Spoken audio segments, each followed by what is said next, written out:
다음은 비상 콘센트고요. 비상 콘센트도 목차부터 시작하도록 하겠습니다. 비상 콘센트도 마찬가지로 설치 대상과 설치 기준을 하도록 하겠습니다. 이제 설치 기준은 우선은 이렇게 5가지가 있습니다. 전원, 배선, 전원 회로, 비상 콘센트, 보호함 이렇게 5가지가 있고요. 이거를 말씀드리기 전에 개통도를 좀 볼게요. 개통도가 이런 모양이라 생각하시면 되고요. 비상 콘센트라는 거는 저희가 일반적으로 집에서 사용하는 콘센트랑 비슷하다고 보시면 돼요. 그런데 비상시에 사용할 수 있는 콘센트라고 생각하시면 됩니다. 소방관들이 화재 시 전기가 필요할 때 그때 사용하는 설비라고 생각하시면 되고요.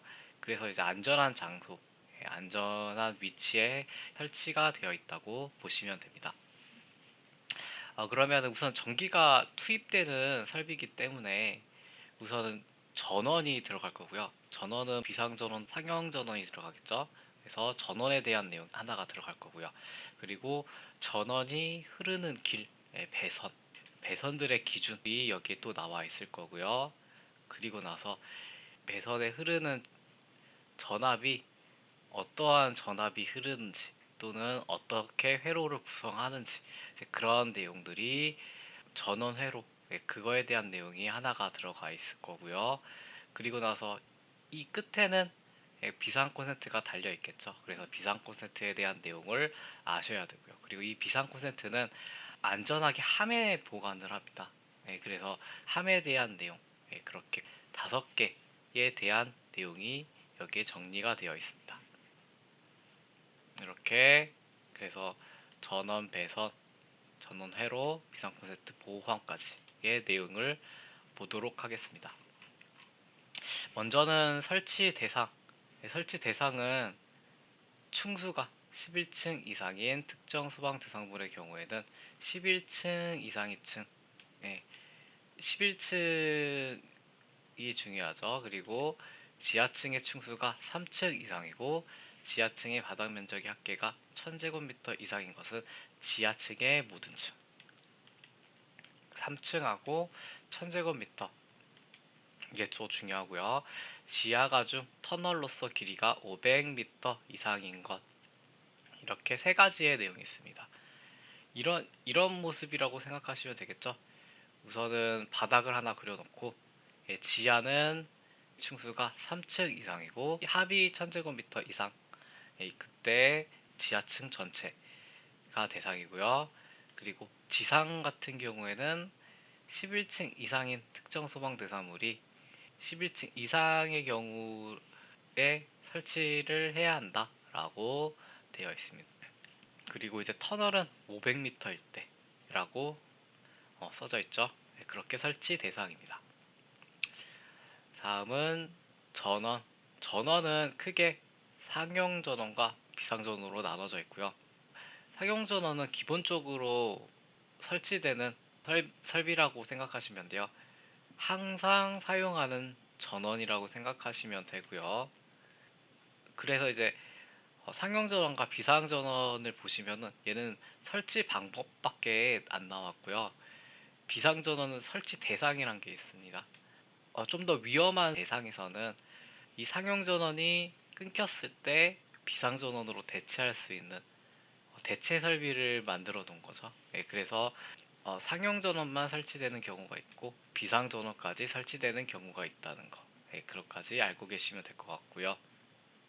그래서 이제 상용 전원 같은 경우에는 설치 방법으로 2가지 경우가 있습니다. 저압 수전인 경우랑 고압 수전 또는 특고압 수전인 경우 이렇게 있는데 저압 수전인 경우에는 이닛 개폐기 직후 그리고 고압 또는 특고압의 경우에는 전력용 변압기 2차 측 주차 단계 1차 측 또는 2차 측에서 분기하여 전용 배선으로 할 것이라고 되어 있습니다. 그리고 이제 비상 전원은 이제 설치 대상 그리고 비상 전원의 종류, 설치 제외에 대해서 이야기를 했는데요. 설치 대상 같은 경우에는 723 이렇게 암기를 했었고 이제 설치 제외는 이자가 이렇게 암기를 했었거든요.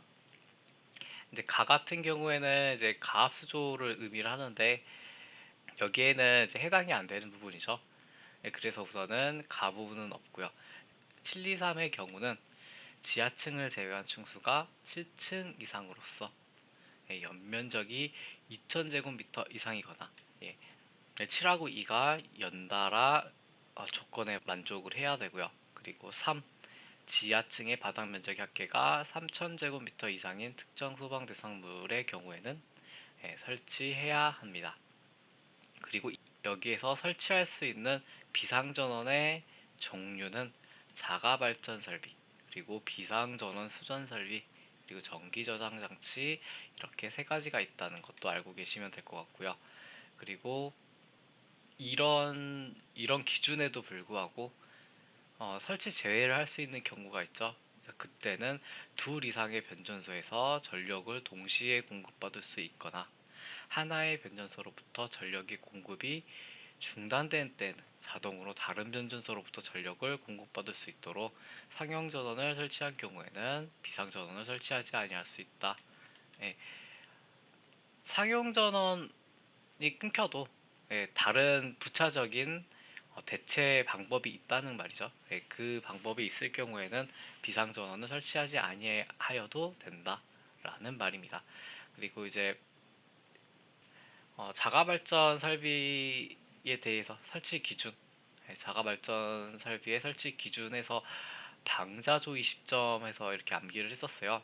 방은 방화구에게 관한 내용, 자는 중단 시 자동으로 공급되는 것, 조는 비상 조명 등, 그리고 20분간 동작하는 것, 그리고 점은 점검에 편리하고 화재 및 화재 침수 등의 재해로 인하여 피해받을 우려가 없는 곳에 설치할 것, 이렇게 내용을 했었죠. 그래서 이제 그림까지도 했었습니다. 방, 예, 방화구획해서 이렇게 방화구획을 시켜놨었고요. 자는 이렇게 투입되는 모습, 상용 전원이 정지되면은 비상전원에 연결되는 그런 모습들을 이렇게 그림으로 또 그렸었고요. 그리고 조는 조명, 실내에 비상조명 등 설치하는 거. 20 기름을 넣어서 발전기가 20분간 동작할 수 있게끔 하는 거고요. 그 점은 점검에 편리하고 화재 및 침수의 우려가 없는 곳. 그렇게 내용을 정리했었습니다. 그리고 비상전원 수전 설비 같은 경우에는 소방시설용 비상전원 수전 설비의 화재 안전 기준에 따라서 이제 설치가 되고요. 그리고 이제 배선은 전체적으로 그냥 내화 배선이라고 생각하시면 됩니다. 예, 이게 우선은 전기가 콘센트까지 투입이 되잖아요. 그래서 그 콘센트까지는 내화 배선으로 전원 회로의 배선을 이제 내화 배선으로 이제 설치를 해야 되고 그 밖에 뭐 이제 표시등 같은 거 내열 배선으로도 설치할 수 있다라고 되어 있는 겁니다. 그리고 이제 내화 배선이나 내열 배선 공사 방법은 옥내 소화전 화재 안전 기준 별표 1번을 따라 설치를 하면 됩니다.